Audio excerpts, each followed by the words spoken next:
The Secret World Chronicle, a remastered podcast series created by #1 New York Times best-selling author Mercedes Lackey. This is Season 1, Invasion.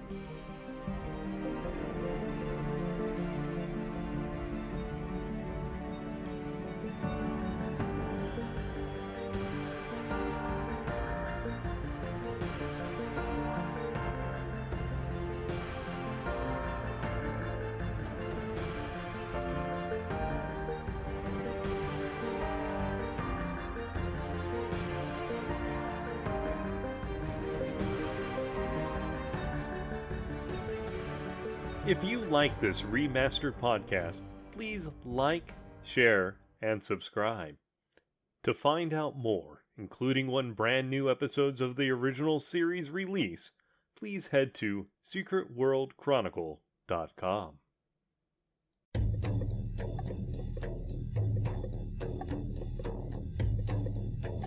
The Secret World Chronicle, a podcast series created by Mercedes Lackey and Steve Libby.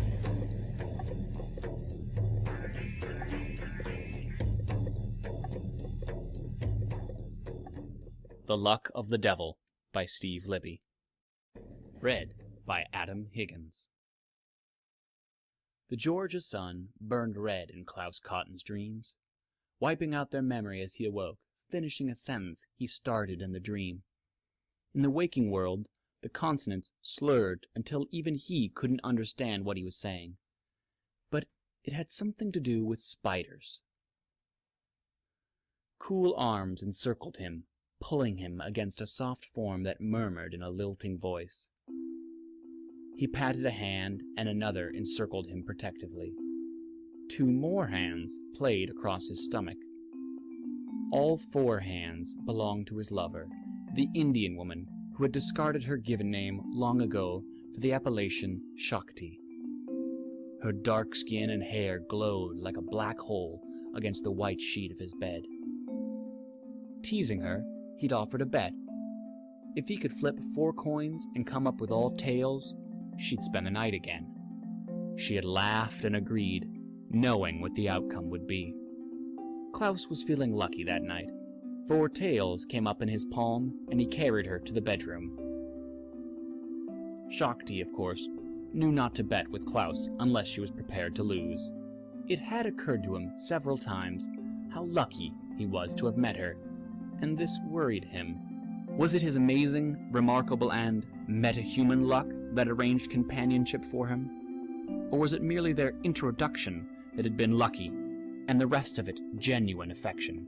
He had flipped the coins to keep his luck in her mind, to test her love for him with constant reminders of how reality bent over backwards to please him. Thus far, she hadn't second-guessed herself. He blinked at the sunlight in his eyes. A day's growth of stubble called for a razor. His thick black hair grew fast and dense, and itchy too. He resolved to get up this morning and cash his paycheck. Accomplish one thing a day, that was his motto. Everything else will fall into place. And it always worked for him. Then again, he'd always had the devil's luck. Klaus reached over Shakti's shoulder, where a pack of cards rested on the nightstand. He fished the jokers out of the deck.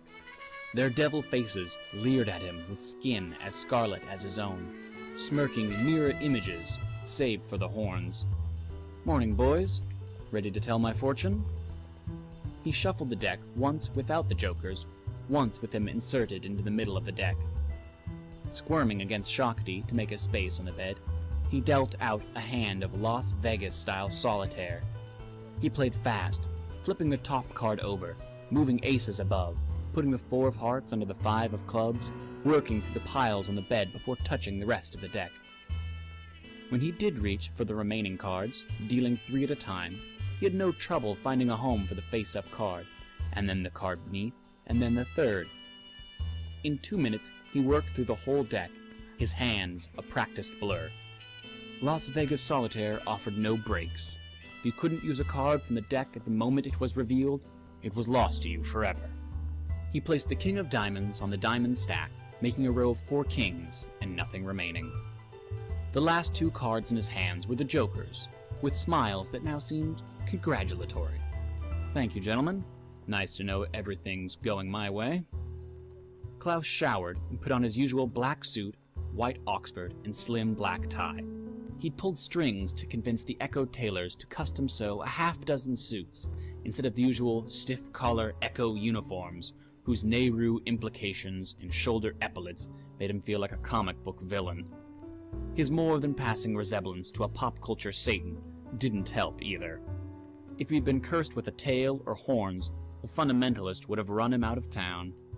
Instead, he could take the moniker Handsome Devil with a wink and a nod and get through most situations without offending someone's Christian morals.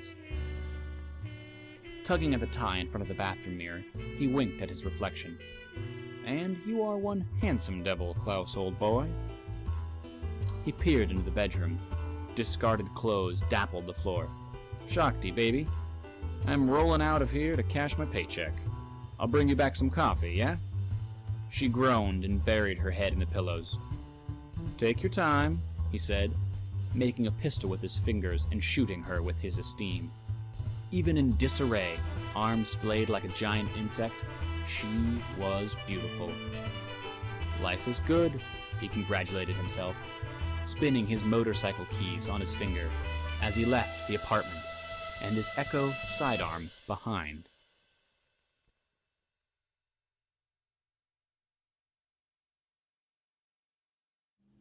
The NBA All-Star Game had snarled up the highways with serpentine lines of cars baking in the sun.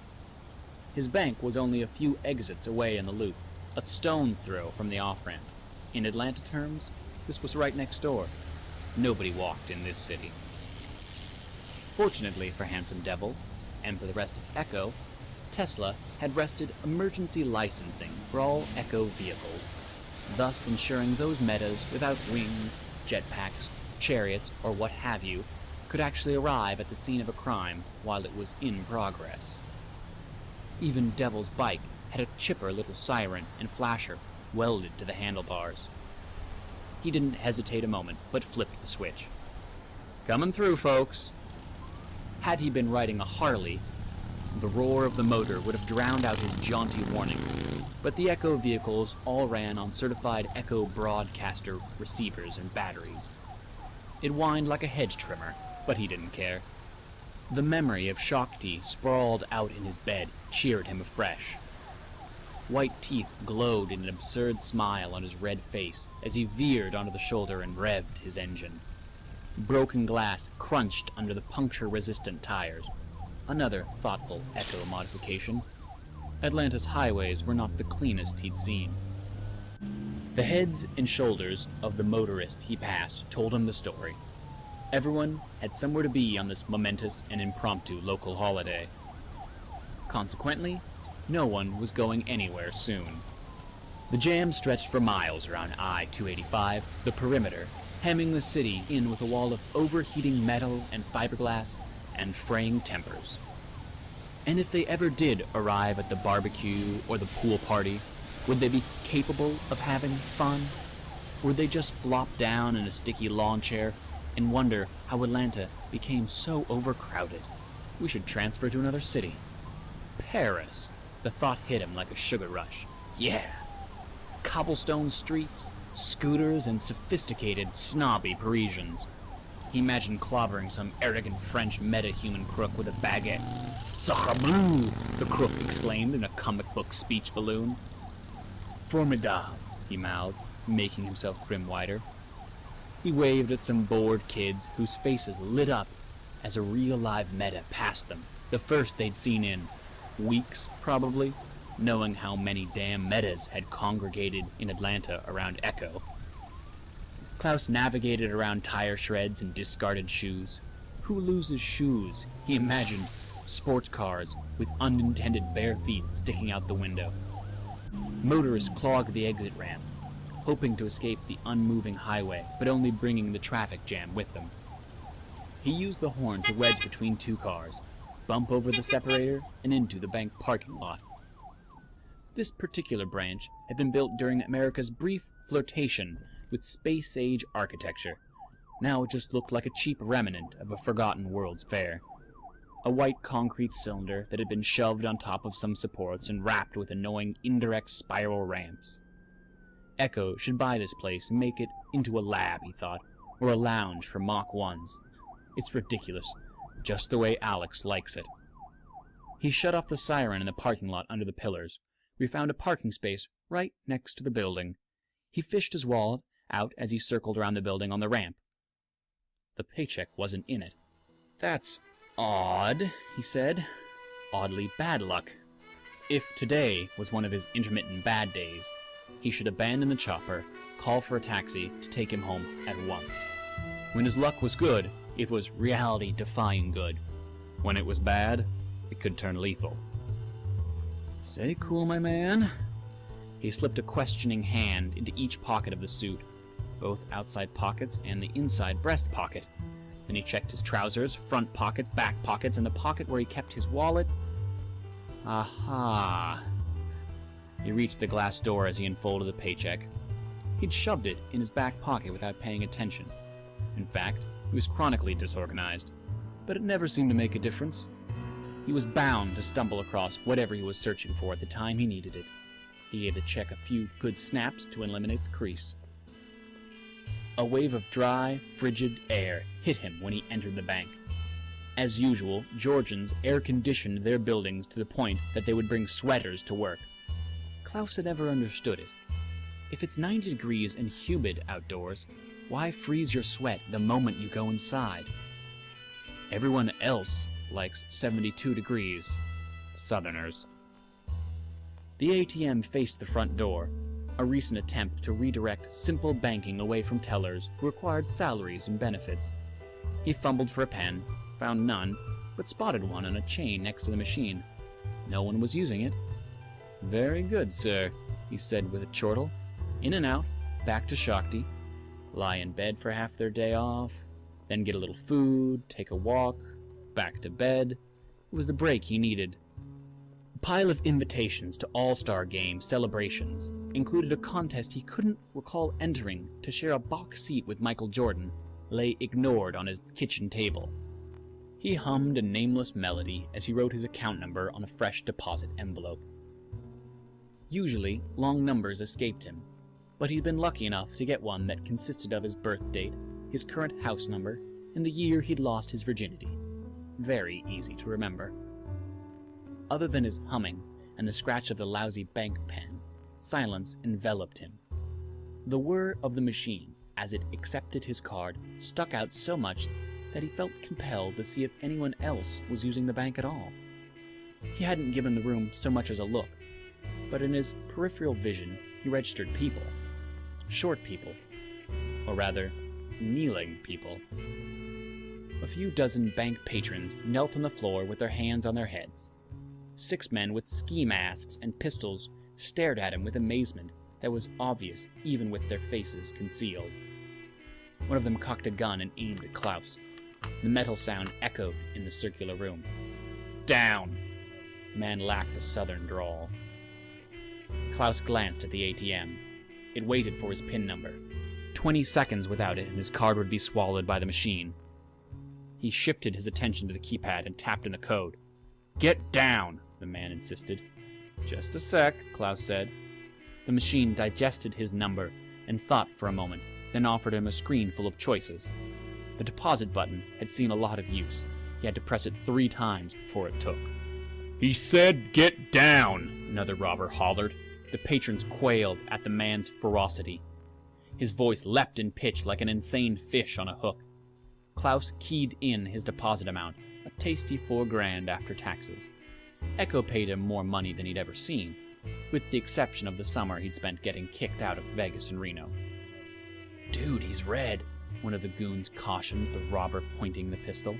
"Is he a mutant?" "I am most definitely not a mutant," Klaus said, almost pressing no on the keypad. "Damn it, you're distracting me." "You what?" "Shoot that fool!" The shouter swung his pistol from a teller's head and squeezed off a shot at Handsome Devil. The bullet lodged in the plastic wall of the ATM. Devil glanced at the bullet hole and pressed the Back to Main Menu button. "Get on your knees, or the next one goes in your head!" The man advanced on Klaus. "Good luck with that," he said, pressing the option for Quick Cash. "Convenience counts," he mused. The man cursed and opened fire. Bullets flashed past Devil, some coming close enough to excite the nanoweave to bunch up in anticipation of an impact. The man pulled the trigger convulsively, even though he'd run out of bullets. "God damn," he said. He turned to his compatriots. "What are you waiting for? Shoot him!" A volley of bullets ripped towards him. Klaus set his jaw and punched the buttons for $80 cash back. Enough to see him through the weekend, unless they went out to eat. A bullet shattered the keypad after he pressed yes to confirm the command. The ATM spit out his card, 420s, then blanked out forever. Bullets slammed into the wall behind him, spewing a cloud of concrete dust. The bank patron screamed in alarm. Bullet holes formed a man-shaped halo in the wall. One bullet that had passed under his arm left a heart-shaped hole in the silhouette's chest. To a chorus of clicking from empty pistols, Handsome Devil faced the room and cracked his knuckles. "All right, let's get this over with." The robbers fumbled with ammo clips in their pockets. Handsome Devil stepped over patrons, pressed to the floor in fear. He reached the robber-in-chief just as the man had reloaded his gun. The barrel quivered in the robber's hands. Before he could pull the trigger, Klaus reached out and snapped the safety back on. The trigger resisted the man's finger. The robber's eyes went wide with surprise. His mouth opened and he worked at a syllable. His thumb stretched out to flick the safety off. Devil flipped it back on. "Cut it out," the robber said in a plaintive voice. He turned the safety off, but couldn't shoot before Devil set it back on. He growled and fended Devil's fingers off with his thumb, getting the safety off a final time. "Ha!" he crowed in triumph. Handsome Devil smashed his face with a red fist, then caught the crumpled man and spun him around as a shield against the other robbers who had finished reloading. Bullets slammed into the man's back. Blood gushed from his mouth. "Not on the suit, pal," Devil said. He threw the man's body into another robber. Devil had the strength of 5 normal men, another stroke of luck, so the dying man struck with enough force to crack the living man's ribs. The 4 remaining robbers trained their guns on him to fire. As lucky as he was, he didn't want to face another salvo unprotected, so he dashed towards the teller window, made of 1-inch thick bulletproof glass. Stray bullets cracked the glass, spiderwebbing the window and weakening it. Devil leapt at it with arms across his face. Weakened, it shattered and allowed him through, shards tugging at the instantly hard nano-weave fabric. He pitched forward onto his face, but a beanbag cushioned his fall. His weight burst the seams, spraying styrofoam peanuts across the floor. A beanbag? A festive card tied to it with a ribbon congratulated a teller named Rhoda on her birthday. 4 armed thugs didn't pose a great threat to him, not on a good day, but he'd been scolded for hot-dogging when there were innocents at risk. Echo leadership still seemed unconvinced that his luck was a genuine metahuman power. He dimpled the soft on switch for his earpiece transmitter. Nothing but static. The radio silence bothered him more than the gunfire directed at him. Echo field technology never failed. It just didn't. Alex Tesla wasn't kidding around when he designed the stuff. He had a strong urge to get back to Shakti. Devil grabbed an office chair and heaved it out through the hole in the glass without aiming. He heard a thud and a yelp of pain. He tugged a laser printer from its moorings and did the same. Again, a wet crack and a gurgling sound. 2 for 2. A robber leaned over the counter and shot Devil point blank. The nano-weave suit hardened instantly, catching the bullet in its grip. Nevertheless, the impact threw Devil to the ground, reminding him that luck couldn't trump physics every time. "That's gonna bruise," he said, ignoring the throbbing in his shoulder. His hands found a stapler, one of the pricey metal models. He whipped it at the man's face. Blood and tooth fragments burst from the ski masks. The man howled and collapsed. Handsome Devil stood and flexed his shoulder. He'd be sore for days, blowing his plans for a romantic weekend in bed. "So much for good luck," he said. "You got that right, bastard!" The final robber had switched from thief to kidnapper. He had an old woman by the collar. The barrel of his pistol dug into her temple. "That's a lousy idea," Devil said, crawling over the counter. Patrons backed away from him. But without guns trained on them, they'd become spectators instead. Tension filled the air. "Says you? I'll kill her if you touch me," the robber said. The robber was a skinny man, and his knobby knees visibly shook. "Here's how it works. I'm a metahuman." He brandished a scarlet hand. "Echo and all that? Only I don't throw tanks or fly around or read minds. I'm just lucky. Very, very, very lucky. Watch." He glanced down at a cowering 12-year-old boy. "Hey kid, got a smoke?" The kid looked at his mother. "Yeah, but they're not mine." He fished out a pack of American Eagles and handed them over. His mother barked his name. "I was going to throw them away, honest." "Sure you were. Thanks." Devil put a cigarette in his mouth. "Find a lighter, too?" Blushing, the boy handed him a lighter emblazoned with the stars and stripes. "God bless America," Handsome Devil said, lighting up. "My preferred brand, too. See what I mean? Everything goes my way. So it really doesn't matter how big your gun is or how mean you feel. What you should ask yourself is," he couldn't resist roughening his voice up, "does Handsome Devil feel lucky today, punk?" The man's jaw dropped. The woman's face opened up in a rictus of horror.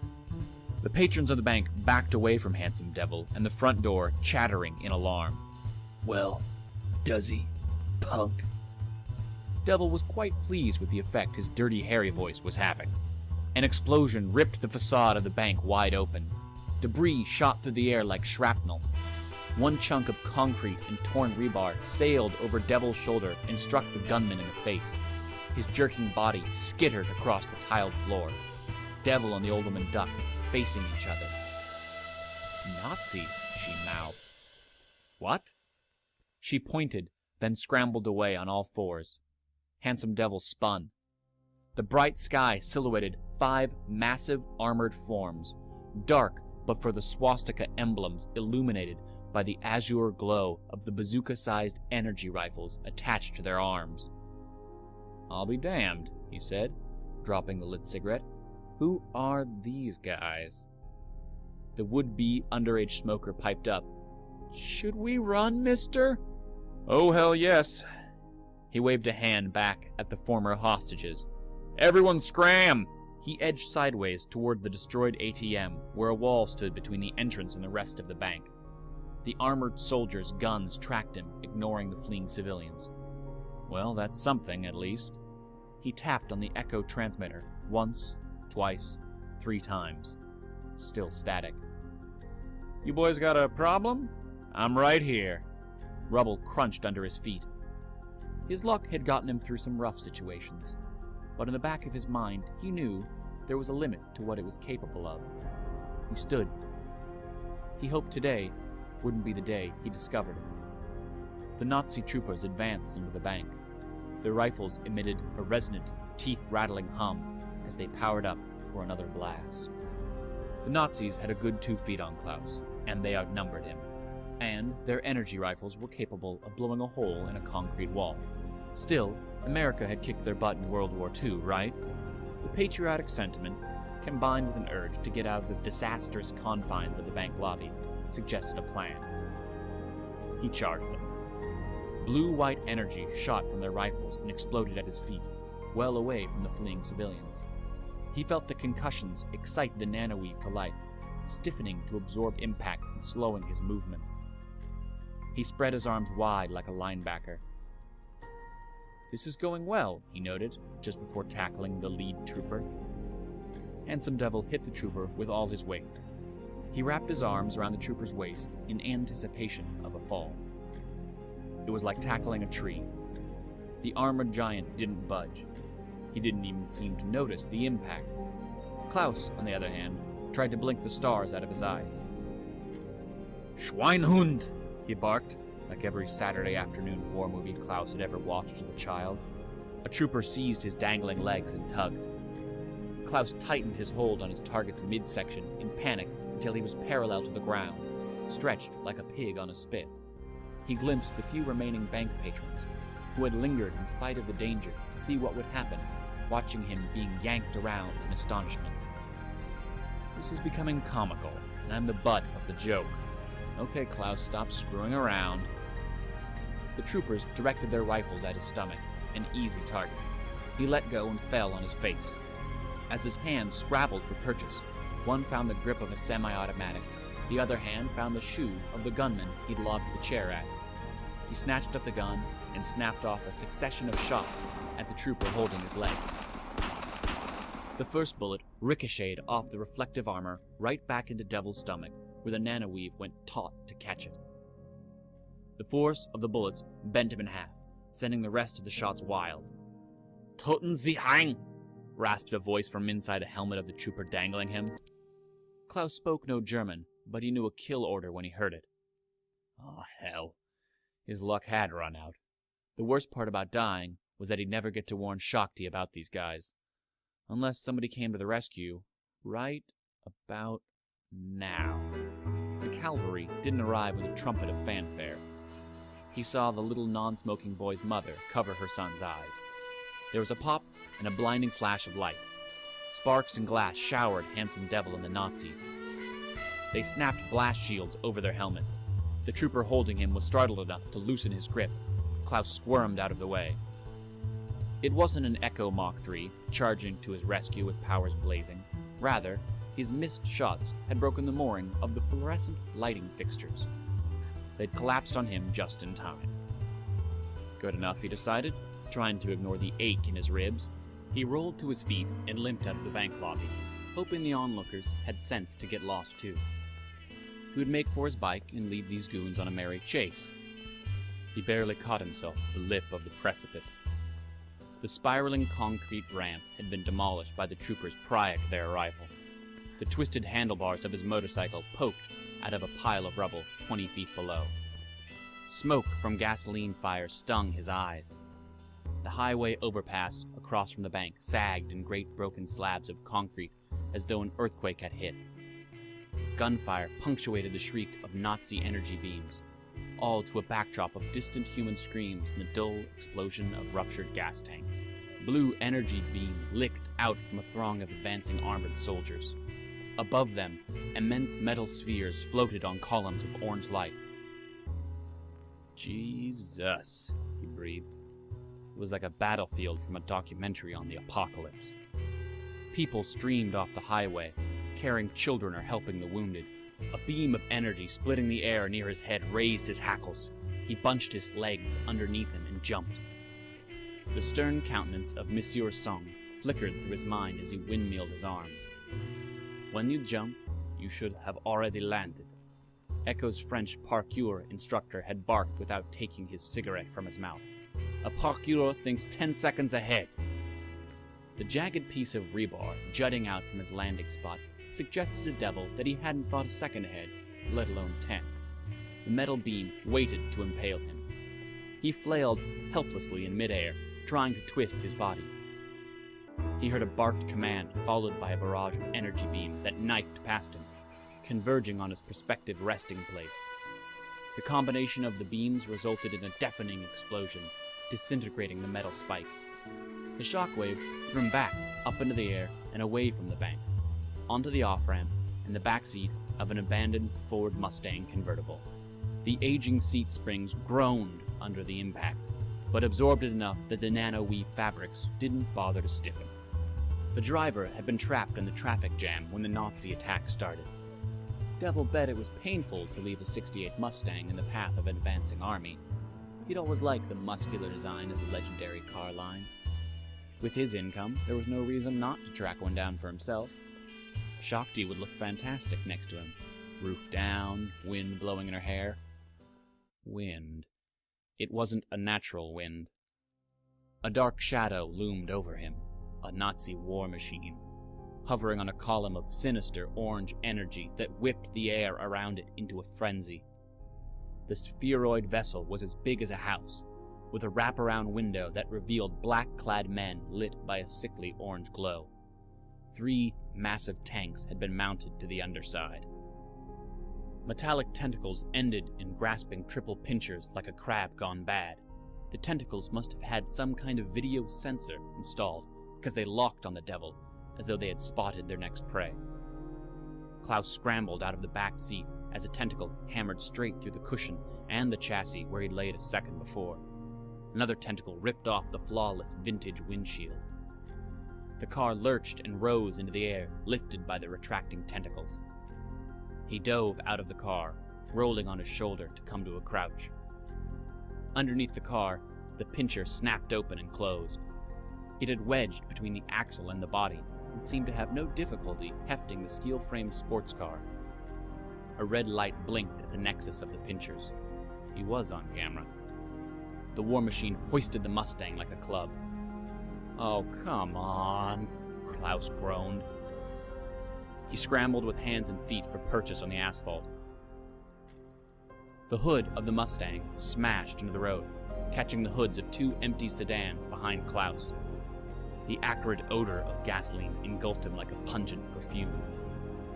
Luck or no, he knew he had to get away from the war machine and the massing troops of giants. Without regard for the collectability of the Ford, the vessel pounded it around Klaus like a child trying to crush a bug. Metal debris filled the air from the targets it did succeed in hitting, other cars. Klaus hoped no one was dumb enough to remain in them. Hounded by the war machine and against his better judgment, he clambered over the separator onto I-285 proper. The scene was far worse than he'd guessed. Frightened motorists had gunned their engines and rear-ended each other trying to escape the Nazi attack. The concussive blasts had cast their cars hither and thither, as though the child who had been trying to smash him earlier was now throwing a temper tantrum with his toys. The screams chilled him to the core. Many originated from overturned or wrecked vehicles. It was the world's worst, most deadly pileup, and the Nazis were only getting started. And thanks to Atlanta's suffocating humidity, the heat rising from the asphalt made the nightmare feel like hell too. The teeth-grinding hum of the floating war machine caught his attention. The Mustang was directly overhead, about to drop. He opened the door of a car and slid into the seat. The Mustang tore off the car's door with a colossal clang. "Mister?" A teenage girl with braces and cornrows huddled in the back seat next to him. Blood seeped from a contusion across her forehead. His heart sank. The metal frame of the Mustang moaned as the war machine's tentacles found new leverage. It swung the demolished car against Devil's new hiding place. The girl yelped at the impact. "Listen, kid, you have got to get out of here." The Mustang collided with them again, tilting the car onto the passenger side. Devil's legs dangled from the mangled door bay. The girl screamed, "What do I do?" Her voice broke into sobs. Devil thought fast. The next swing of the car club would crush them both. He turned and punched out the rear window with 3 fast strikes. Glass beads fell around them. "When I tell you, you climb out there, okay?"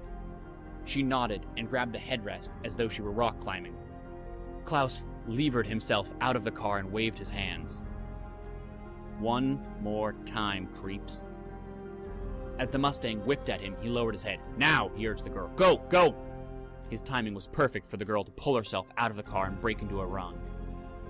It was rotten for avoiding the massive club. It caught him at the end of its arc, knocking the wind out of his lungs despite the nanoweave protection. As resilient as he was, being beaten with a car wasn't going to be healthy for him. His hand found purchase on a windshield wiper, yanking the blade loose and ripping at his skin, yet supporting his weight and stopping his flight. The Nazi operator had quick reflexes too. The pincher retracted and pulled out of the car, letting the momentum of the arc carry car and unintended passenger up into the sky. Handsome Devil was very much on the wrong side of the sailing wreck. The tortured highway passed under his feet as though he were looking out of the window of a plane descending into a post-apocalyptic airport. He whipped through columns of acrid black smoke from demolished vehicles. Time stood still. Every tendril of smoke seemed to find his nostrils. The war machine had thrown the car with a tremendous amount of force, enough to carry it for 100 yards, over the besieged interstate. Devil felt helpless in the grip of raw physics. Why couldn't his powers have been flight? Or invulnerability? Or better yet, no power at all. He could have lived a normal life. Absurdly, he craved another cigarette before the Mustang pulped him on the highway. He'd reached the end of the arc. The ground grew at an alarming rate as time returned to normal. Aside from fleeing civilians and Nazi troopers, he saw no Echo heroes flying to his rescue. A chill gripped his heart. Bye, Shakti. Your devil's luck just dried up. He closed his eyes and wondered if death would hurt. The stench of hot Georgia asphalt and burning gas filled his nose as Handsome Devil and the ruined 1968 Ford Mustang plummeted towards the ground. Klaus let go of the windshield wiper and awaited his end. A fanged mouth clamped onto his shoulder. The Echo suit bunched up under the teeth, but the impact of the body attached to the fangs knocked Klaus out from underneath the Mustang. The possessor of the enormous mouth shook him like a rag doll as it cushioned their landing 10 feet from ground zero. The Mustang smashed into a semi with the force of an artillery shell. Both vehicles exploded, sending metal shards all over. Klaus, limp on the road between two stopped cars, covered his head as his rescuer stood over him on 4 legs, shielding him from the shrapnel, which bounced off his pelt as if hitting a wall. 4 legs? He opened an eye and saw a thick, muscular, fawn-furred leg, an unquestionable proof that he'd been rescued by a boy dog. An Echo tag hung from his collar. Comprehension dawned on him. Bowser! Klaus hugged the bull mastiff from below. Bowser spat dog drool all over Klaus's hair. Good boy, he said, climbing to his feet and brushing off dust. The bull mastiff was a full 180 pounds of loyal dog muscle, and he'd plucked Klaus out of the air like a frisbee. Of course, he wasn't an Echo mascot. Bowser was the biggest dog in Contraire Zone's pack of super dogs. Zone took no codename, but he'd earned his ride nickname, the leader of the pack. No one knew how he established that bond that enhanced his dog's natural ability 100-fold, though ribald inside jokes abounded about the serious-faced man. But his 5 dogs made up a powerful fighting force. Or today, a rescue team. Klaus saw Roscoe, the German shepherd, ripping a car door off its hinges to free a trapped family. He caught a glimpse of a terrified mother and a delighted 5-year-old. He petted the bull mastiff's head. Where's your master, buddy? Bowser's ears perked up. He barked twice, a deep, throaty sound, and bolted in the direction Klaus had been thrown. Klaus limped after him as fast as he could. The movement gave all of his bruises a chance to flare up, particularly his right leg and rib cage. The Echo suit had prevented broken bones, but he was getting to a point where he wanted to curl up around a bottle of ibuprofen. His metahuman healing ability couldn't heal fast enough, in his opinion. Dodging between cars, he also had a chance to review the events of the last 10 minutes. Had it only been that long? This stretch of I-285 was a total disaster. CNN must be crawling all over it with news crews, regardless of whether Echo could bring the situation under control. These Nazi troopers appeared from nowhere with armaments heavier than anything Devil had ever seen before. Mach 1, Mach 2, Mach 3, Echo used these classifications to rate metahumans' relative power, but the scale leaned towards combat capabilities. Devil had been rated as a Mach 1, as had Shakti. Contraire Zone and his dogs carried a Mach 2 card, which gave Devil some small comfort. Hopefully Zone's squad of 2s had joined him. To his right, Klaus heard a spat of gunfire, cursing, and the inhuman shriek of the Nazi cannons. An SUV rocked on its wheels, glass imploding from the hit. 3 black men in blatant gangbanger attire ducked and covered their heads. One frantically reloaded his Glock. Suckers better learn they can't play like that in our city. His wild eyes belied his bravado. His friend tugged his red bandana out of his eyes and peeked over the hood. He sank back with a look of fear. They ain't hurt at all, he said. Klaus slowed down. He was no fan of the Atlanta gangs, who ranged from blustering wannabes to ruthless killers, but he couldn't leave these guys to be butchered. Crouching to stay out of sight of the troopers, he edged towards them. The gangster gasped and leveled his Glock at Devil. "Who the hell are you?" "He's Echo, man," the third gang member, a heavy man in a wife-beater, said in an oddly high voice. "Handsome Devil, fellas. I don't think your pea shooters are going to dent these guys' armor." "Who the hell are they?" "Didn't you see the insignia?" Devil feigned a Zig Heil. "Nazis, man." Troopers had advanced in the SUV. A voice issued from a helmet speaker. "Wurzel Schwarz Hund." The gang members looked at each other. What did that mean? Devil chanced to look through the broken window. "Something about kill the blacks? I think they mean you." "Man, that's messed up." "Jesus, guys, they're Nazis. What did you expect?" Devil said.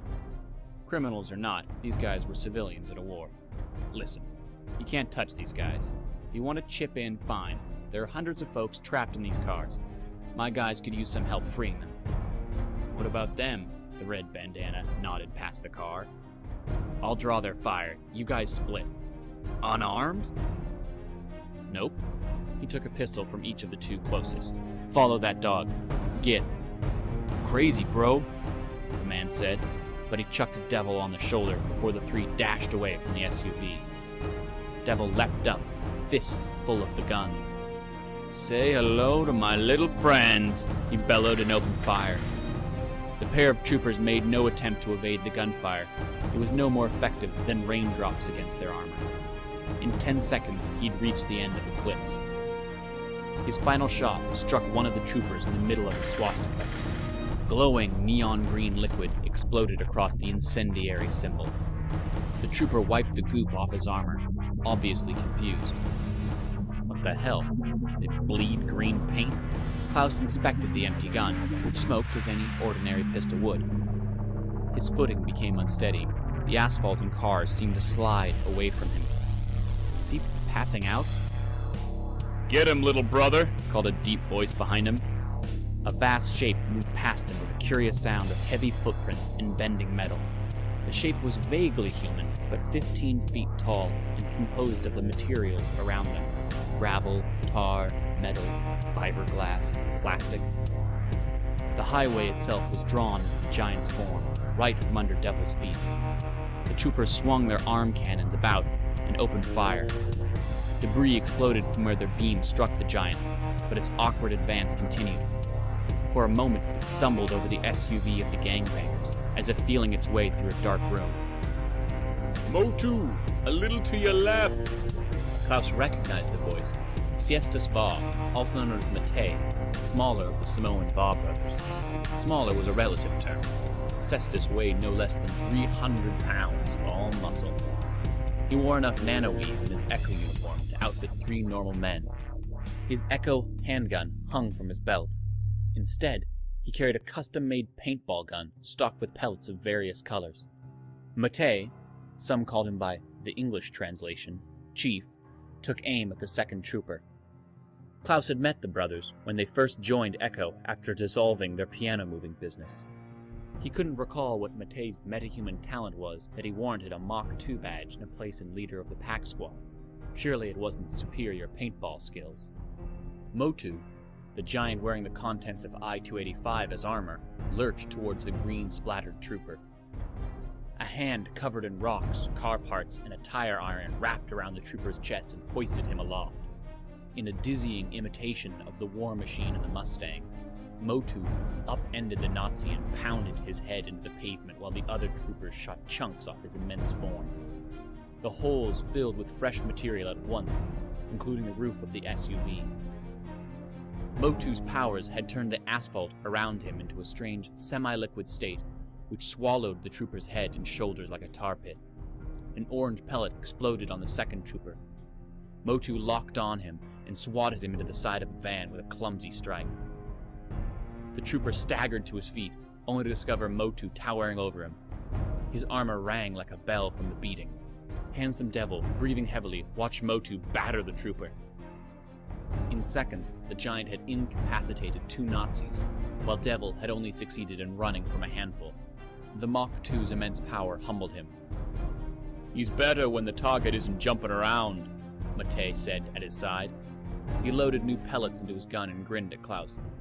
That shell obscures his vision something fierce, so I help him find his targets. Say, you don't look so good. It's the red skin, Klaus said automatically. And the blood seeping out of your face. Listen, these jokers are too much for Mark 1s to handle. Red Devil, right? Handsome Devil. Sorry. He shook Klaus's hand. Matei, my brother there is Motu. We've got this chunk of 285 under control. These pukos don't know how to handle a walking mountain. Why don't you help Zone's dogs clear out the wounded? I had 6 more and a floating metal ball on my tail. He pointed at the war machine in the distance. You planning to paintball them too? Tired, his voice took on a strident tone. Matei's cocksure manner rankled him. We'll do what we have to.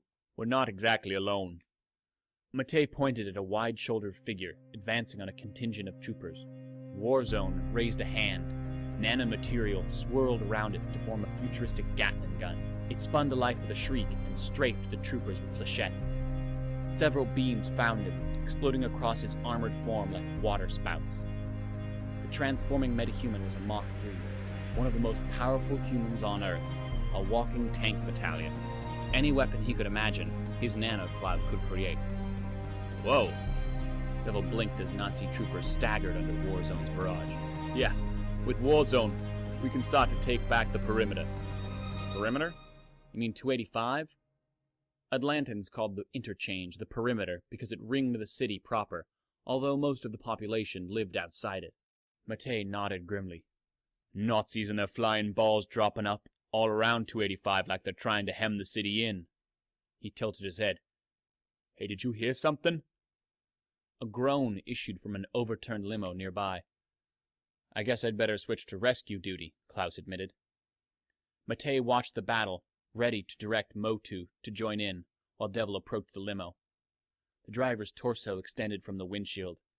His lifeless eyes told Devil it was too late to help the man. The groan, a female groan, came from the back seat. Rich folks never wear a seatbelt, he muttered as he struggled to get the door open. The crash had bent the lock, so he braced one foot against the chassis and pulled. Metal protested, then broke. The woman inside the limo was immediately familiar, as if he'd met her before, yet he'd surely have remembered this woman. Her golden blonde hair framed a classically beautiful face with a hint of mischief, marred only by a nasty bruise across her forehead. Devil checked her limbs quickly for broken bones and found none, which was a relief because he had been admiring her sleek skin and perfect shape. This woman was a knockout. Her eyes fluttered open. Oh my God, she gasped. Am I in hell? Handsome Devil winked at her. Still in Atlanta, I'm afraid, though the distinction is becoming blurry. He tapped his badge. Echo Mach 1, Handsome Devil. At your service, miss. We have to get you to safety. The woman smiled at him then, a smile that could break a million hearts. And had, in fact. She was Scarlet Ryder, the movie star, doubtless in town for a celebrity mixer. Thank you, she said, her voice faltering. An explosion sounded in the distance, Warzone giving the Nazis his own version of hell. Devil flinched. Thank me when you're out of danger, lady. Can you walk? I feel woozy. The men of America will envy me, he thought. He reached under her legs and scooped her up. Hold on tight. Scarlet wrapped her arms around his neck as if on a movie set. They looked at each other for a moment, both with embarrassed grins, as if they realized the absurdity of the Hollywood rescue in a genuine emergency. Her eyes twinkled at him. Devil's heart flipped over. Did you really come from hell? No, ma'am. Cleveland. He boosted her out of the car. Matei did a double take. She's okay, Devil said in an authoritative voice. Just a bruise. Good job, Matei said sarcastically. I can walk, I think, Scarlet said. Let me get you to the grass. Get you far away from the highway as possible. He weaved between the stopped cars, more cognizant of her slender form and heaving bosom than he should have been, given the proximity of Nazi troopers, explosions, and death. Klaus deposited her on the shoulder of the road. A grassy hill sloped down to an underpass. Take that road in town and Don't stop for anything, okay? She nodded.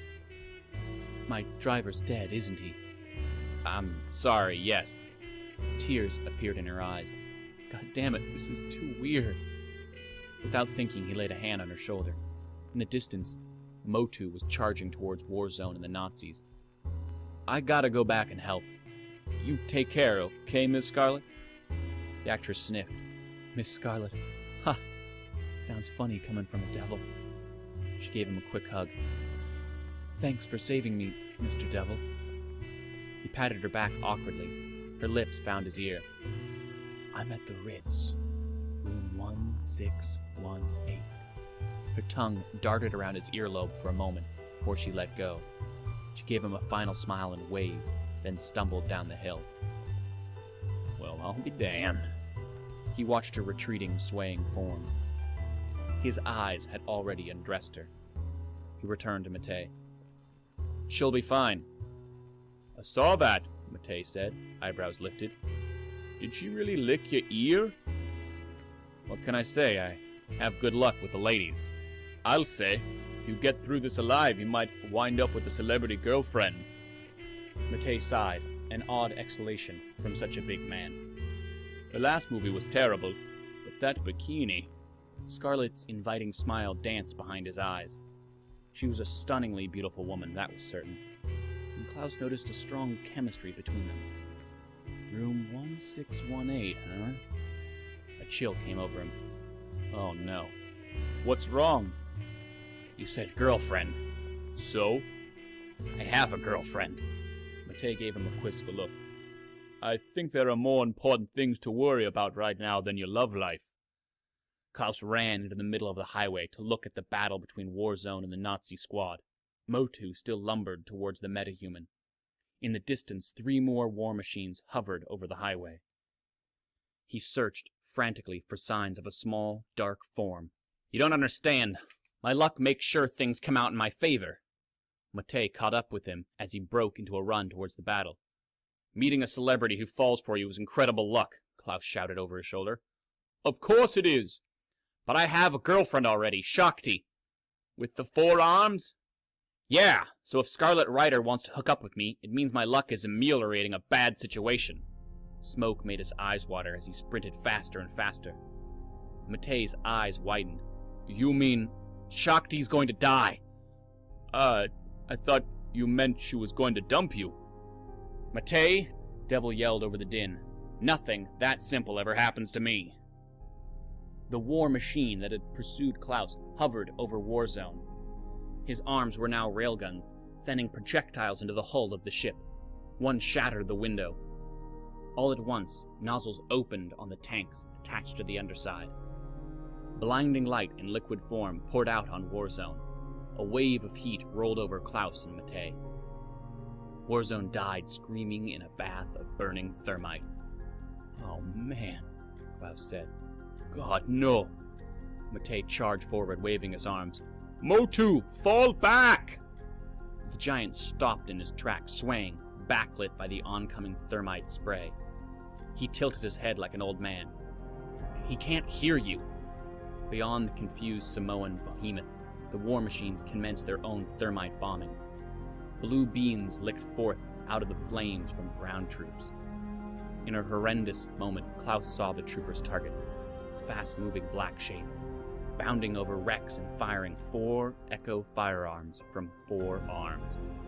Shakti twisted in midair to avoid a splash of thermite. Her bullets glanced harmlessly off the trooper's armor.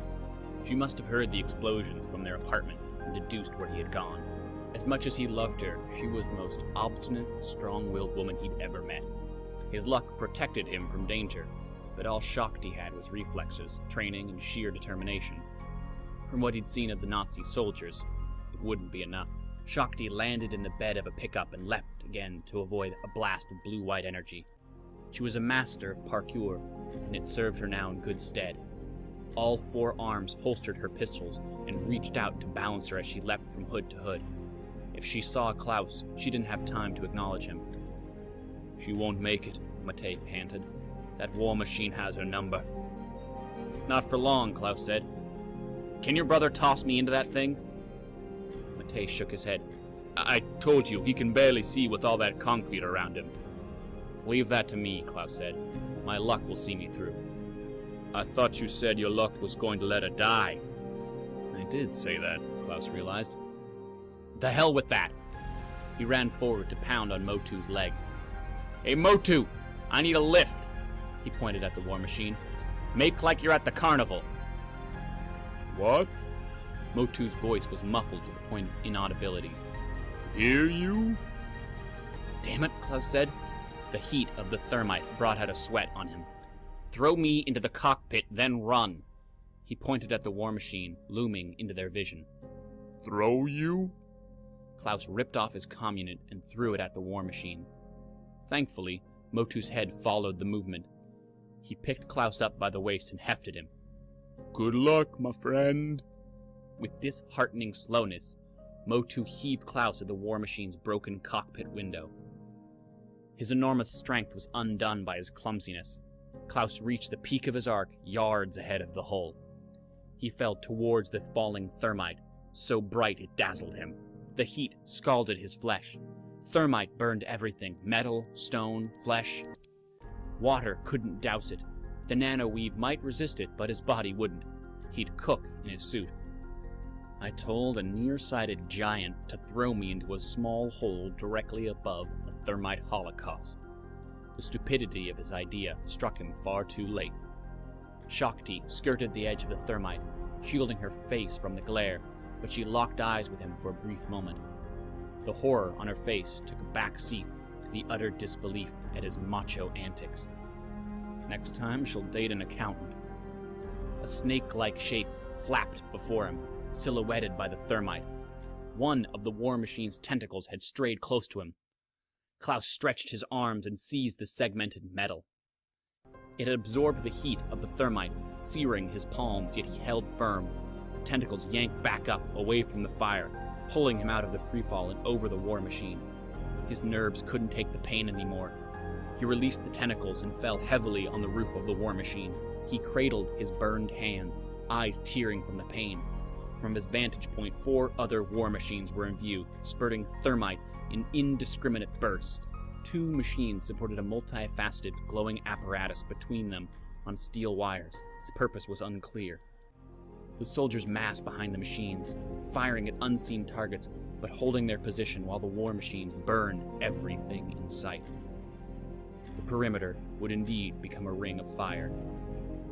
Rage welled up in his heart. Until now, the attack had seemed surreal, a pulp novel come to life. Nazis in the 21st century? Floating war machines? Most of the perpetrators he had faced as an operative of Echo had some grounding in reality. Thieves, murderers, even madmen awash in their own delusions. But Nazis simply made no sense at all. Far worse, then, that the body count they exacted must have been in the hundreds. How many unconscious motorists had been incinerated by the thermite? Zone and his dogs couldn't evacuate everyone in time. Klaus was a self-centered man. He knew it, Shakti knew it, and accepted it. He loved the glory, and the money, from working for Echo, the foremost meta-human law enforcement contractor in the world. He reveled in the newspaper interviews, the TV appearances, the blogs that gossiped about his Echo exploits. He had red skin, for Christ's sake. He couldn't exactly hide from the public. But as he struggled to maintain his balance on the roof of the spheroid vessel, a deeper sense of purpose took hold. These men had attacked his country. They'd butchered innocent civilians for no good reason. Not that mass murder could ever be rationalized. He and his fellow Echo operatives were obligated to protect those who couldn't protect themselves. Not only that, they had to protect those who would stand up and fight, like the gangbangers he'd rescued. Despite their shady activities, they were still part of his society, and the Nazi troopers were a threat to them all. Besides, they tried to kill his girlfriend. Klaus got to his feet. The movement of the war machine gave him the feeling that he was surfing for a moment. He backed towards the front of the craft, feeling the slope increasing precariously under his feet, until he slipped and fell forward. A moment of primal fear, then his feet hit the control panel of the cockpit, exposed by Warzone's dying volley and the spherical shape of the vessel. He flailed his arms for balance. Before him were 6 Nazi pilots, lacking armor of any sort. In the orange light of the craft's interior, they looked demonic. Handsome Devil grinned at them to show them what demonic looked like. "Guten Tag, you bastards," he snarled. The Nazi pilots had inserted their hands into black fabric sleeves projecting from the consoles. 2 faced forward, presumably to pilot the war machine. 3 more looked up from their monitors, on which images of the devastated highway veered across the screens at dizzying speeds. The last must have been the captain of the ship, his face screwed up with hatred. Physically, the men were unremarkable. More importantly, they were less than 8 feet tall. Not that it would have mattered to Devil at this point. He was shot full of adrenaline and outrage. Devil let the forward momentum of the ship draw him into the cabin. He seized the pilot by the neck and smashed his fist into the man's face. The pilot teetered back in his chair, restrained by his gloves. Devil felt a surge of joy that he could actually hurt these men now, instead of running like a coward. The impact of his second punch to the man's throat was as gratifying as a kiss. The captain brandished a pistol at Devil and shouted in a language he couldn't understand or recognize. It wasn't German. Devil laughed at the man, turned, kicked the second pilot in the temple, knocking him clear out of his seat. The ship lurched, making the captain stumble and his shot go wide. Devil tackled the captain. The first thing he noticed was the smell. The captain reeked of a curious scent, like vinegar and mint and rotting garbage. Nazi cologne? The absurdity of it only made Devil madder. He grappled with the man as the floor rocked back and forth. The captain was at least as strong as Handsome Devil, which should have been impossible for a normal human. Up close, the captain's features appeared less and less Germanic. The cheeks were too severe, the eyes too far apart, the pupils too small. Devil kneed him in the groin, and the captain hissed at him like a snake. His bared teeth were fangs, sharp enough to rip flesh. Repulsed, Devil caught his forehead in a burned palm and slammed the back of the captain's head into the deck. The eerie eyes rolled up to the back of his head. Devil kept beating his head against the metal until he felt the man's skull soften. The sensation sickened him, and he rose over the captain's limp form. The remaining 3 Nazis had disengaged from their monitors, where they had been controlling the tentacles, and surrounded him. In their hands they held odd, sleek pistols, as if from a science fiction magazine from the 50s, but without any sense of kitsch. Devil waved them forward. "Try it, please." Before they could shoot, he jumped at the nearest Nazi, grabbing the man's gun arm. The pilot squeezed the trigger, only to discover that Klaus had somehow managed to redirect his gun at his comrade's face.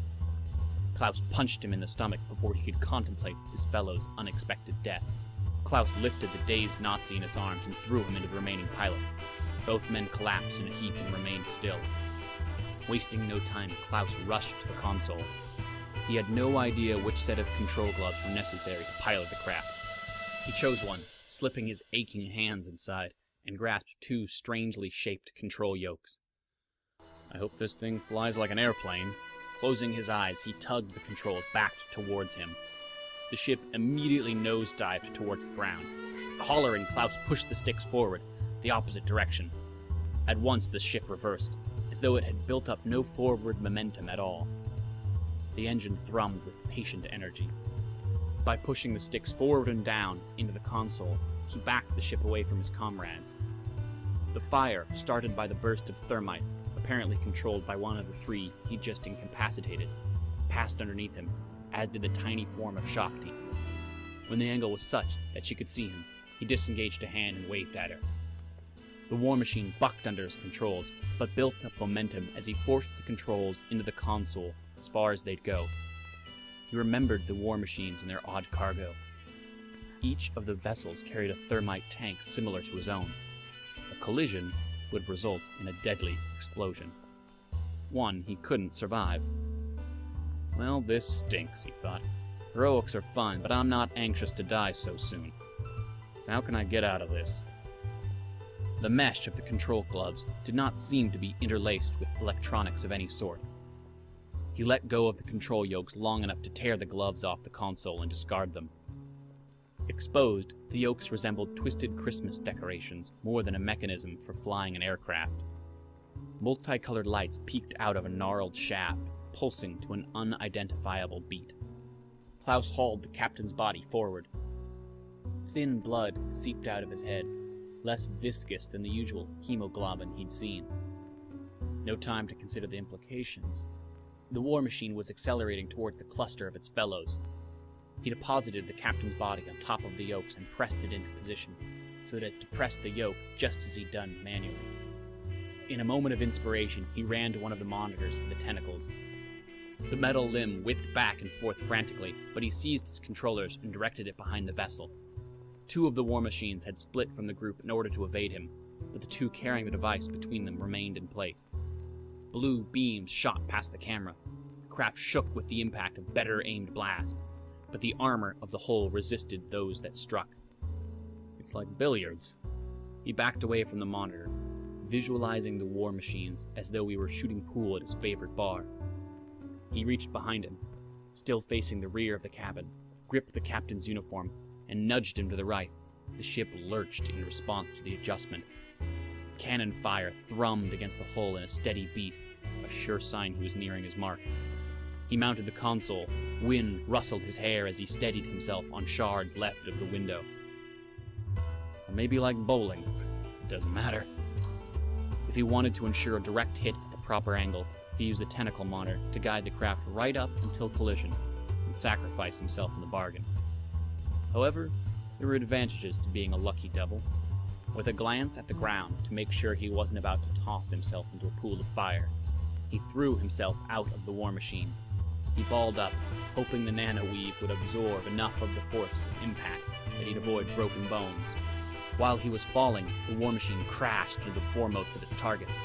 The thermite tanks ruptured and ignited in a white-hot fireball. Liquid fire burst over the Nazi troopers and the two war machines, which veered backwards on their anti-gravity cushions to collide with the remaining two war machines and their cargo. His momentum carried him over a jackknifed, overturned trailer truck. An SUV had been shoved into the rear of the trailer, making the sheet metal sides into a slide. Devil hit the tail end of the trailer and rolled down the makeshift ramp to the semi, where Shakti had been watching his descent with horror. He barreled into her with a flurry of arms and legs, and they fell into the cab, banging against the steering wheel. The fireball caused by the exploding war machines and their deadly hot cargo washed over the cab. Flames engulfed the exterior of the cab, but the jackknife trailer caught the fury of the firestorm. The air inside the cab seemed to lose all oxygen to the heat, and they gasped in superheated air. But the waves of heat dissipated quickly, leaving them alive, though with the feeling they'd been roasted in an oven.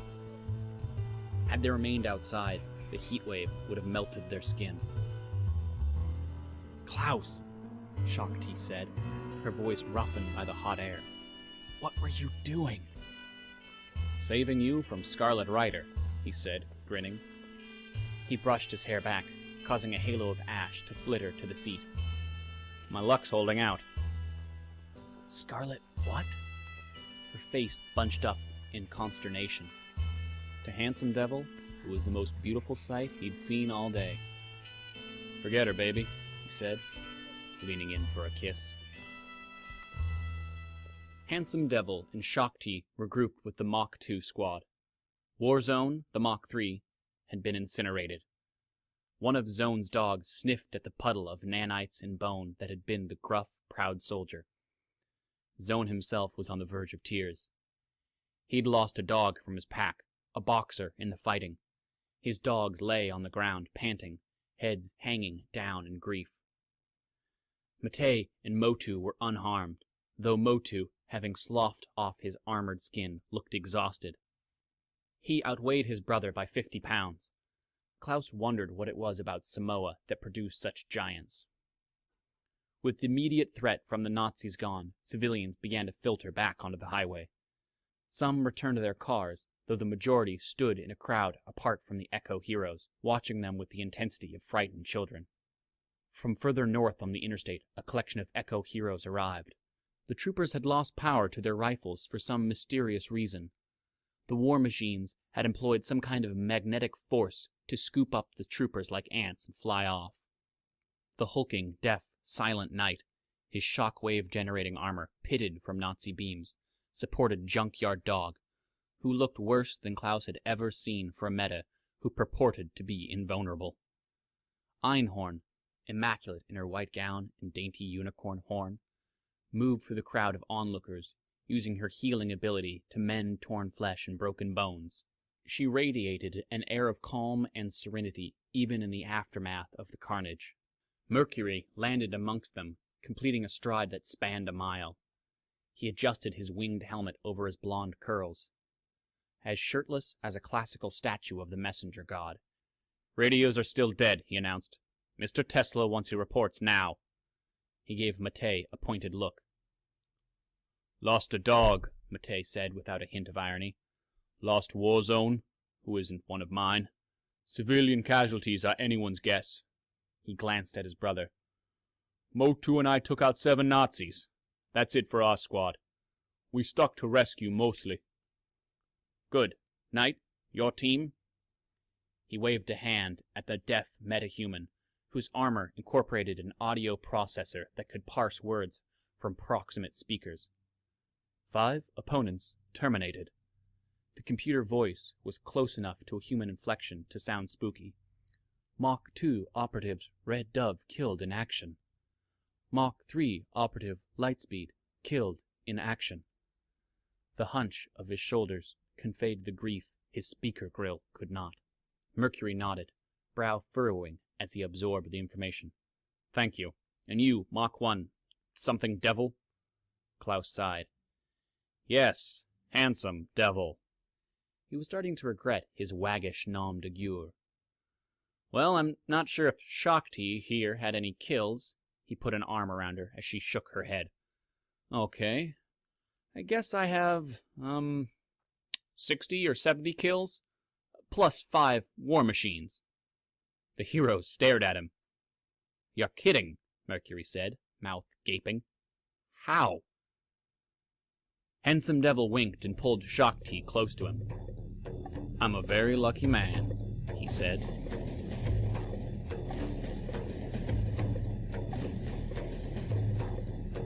Did you enjoy this episode of The Secret World Chronicle?